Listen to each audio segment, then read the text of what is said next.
We are going live in 5, 4, 3, 2, 1.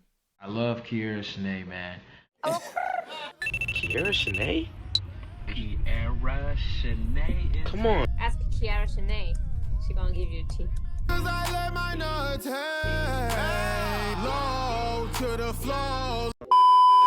So you guys, I haven't did a video about Selena Powell in about a year. But Selena Powell, I'm not sure what to call her. Like, she's not a YouTuber, but she has a YouTube channel. She's not an Instagram model, but I think she has an Instagram account, and she also has a TikTok. Now on her TikTok, she posted 22 hours ago, when you're known to expose, and yet the YouTuber with the R&B singer girlfriend and kid is in your DMs wanting to fly you out but refuses to pay hush money. Now she captioned it, "Should I give him a taste of his medicine?" Selena. Now Selena is known to mess with celebrity guys and then expose them. So people are in the comments saying, "I'm sorry, I thought of Clarence right away.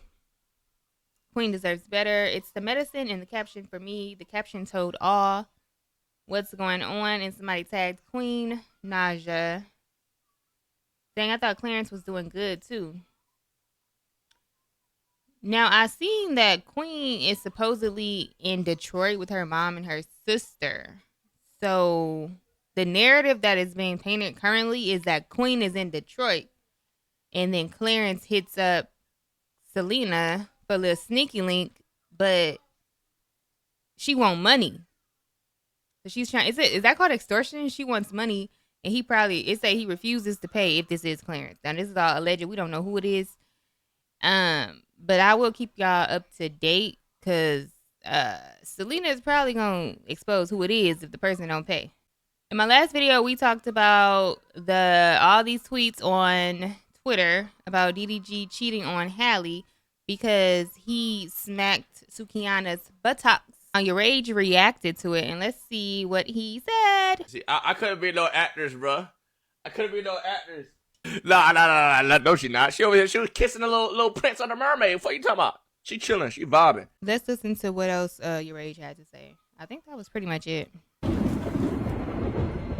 that ass fat. Bro, on God, he didn't even have to actually smack it if that was gonna be the. Bro, he didn't even have to smack it. He could have. Oh yeah. So when I seen the video, it was like the finished product. And then when I seen the behind the scenes, I was like, yeah, I said the same thing he said. Like, you didn't really have to do it if that wasn't going to be shown in the video. But Before y'all get it tripping out, Halle knew about this before I did it.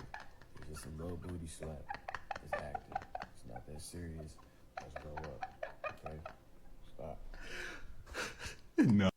he said a little booty slap. So it's a little booty slap when you do it, but when she kissed old boy or she was holding his hand, he made a whole song about it. That boy was hurt for 10 days. I had did a video about Carmen and Corey, and y'all are still commenting on it. So I was like, let me update them on the Carmen and Corey situation, because it looks like they could be really broken up. Corey is saying like he's completely done. He doesn't want to talk to her. He doesn't want to see her. He's just worried about his kids. He posted this emotional video of him crying, and his son, CJ, walked out and saw him crying, and somebody just so happened to be recording.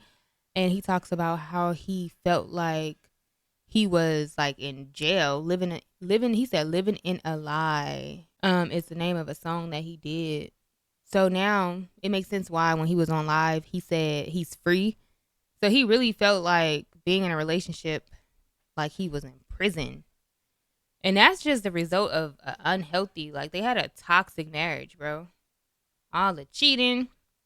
Y'all had threesomes. Y'all did too much. Everything to turn your marriage toxic, they did.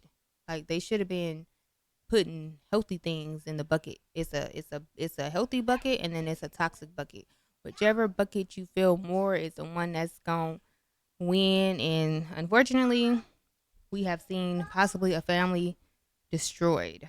Now I'm gonna play a little bit of this This is Corey on Instagram Live about a week or so ago. It says Corey goes live and tells how he found out Carmen was an immigrant. So if you did all that to be with her, why cheat? I don't get him. 2016, November, to be exact, is when I got in a relationship. You got 16. Alright. Around about December, January is when I found out that the person who I was with, was not illegal inside the United States. Alright. They supposed they had just found out also. I don't know. I'm just a young nigga from Alabama, chasing his dream. I just met this person. You know, and I'm like, this person might be the one for me. But I didn't know nothing else that come with this person. Alright, let's talk about it. Because if you want to talk about it, we're going to talk about it. A lot of people don't really want to talk about it, but we're going to talk about it because I hold back a lot of it. I left my hometown, which is Union Springs, Alabama.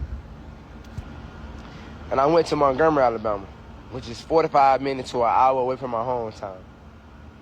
Right? After I found out the issue with this person, I had two choices. I could have said, man, it. I'm finna go somewhere else and do this shit because you ain't got it together. I gotta go somewhere. This shit ain't not what I want to deal with.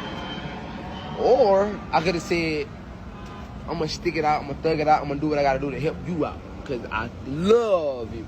Now, we're gonna keep the word love inside this situation, right? Because if I love somebody, I say, you know what? I'm gonna do this, I'm gonna do that, and I'm gonna do that. I got married at 18 years old. A lot of y'all be like, oh, you got married at your age. Let's just be real. Who the f think a 18-year-old like me will go get married at 18 just to get married? Let's keep it real, all right? Now, I'm not going to never take away nothing.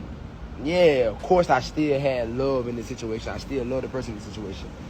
So never going to take that away. 1,000%, I'm a real nigga. I'm not going to never take that away. But if we not go, so what y'all not gonna do, y'all not gonna take away my sacrifices and put it in the back. You know what I'm saying? Never. I don't give a fuck who you think you is, who you are. Because until you this person, you understand how I feel. I'm the nigga that sacrificed a lot of shit in my life for somebody else because of love. I could have took a whole nother route. And I could have been where I wanted to be at, where I know I could be at. But I didn't because I took a chance in my life. I said, you know what? Love this person. Ooh, I'm going to sacrifice like this. I sacrificed traveling across the world. I sacrificed for having certain businesses. I sacrificed for being where I know I could be at because of love. All right? Let's not forget this. All right, cool. I could have left and went and did exactly what I wanted to do 5 years ago. Let's not forget that. See, a lot of y'all be talking, but y'all don't know what y'all talking about. I could have been where I want to be at 5 years ago. That's guaranteed. That's 1,000%. That's what I know for a fact. A fan opinion. A random viewer opinion. You're not me. You're not where I know I was and where I could be at. So it hit different. Now let me keep talking. Now, in the process, I was 18 years old. I was already on my dreams, my journey. I was already being successful, following my goals in life. I was already doing that. At the end of the day, I was young. We're not going to never take that away from me. I was young and I was dumb, all right? I'm going to keep it real. And it was 18 years old. I touched my first million at 19 years old. Let's get that understood. I touched my first $1 million at 19 years old without nobody else. You know what I'm saying? There was nigga me grinding hard as chasing my dreams, staying firm to what I believe. What you think. I'm gonna do this shit because of what I know. I touched my first $1 million.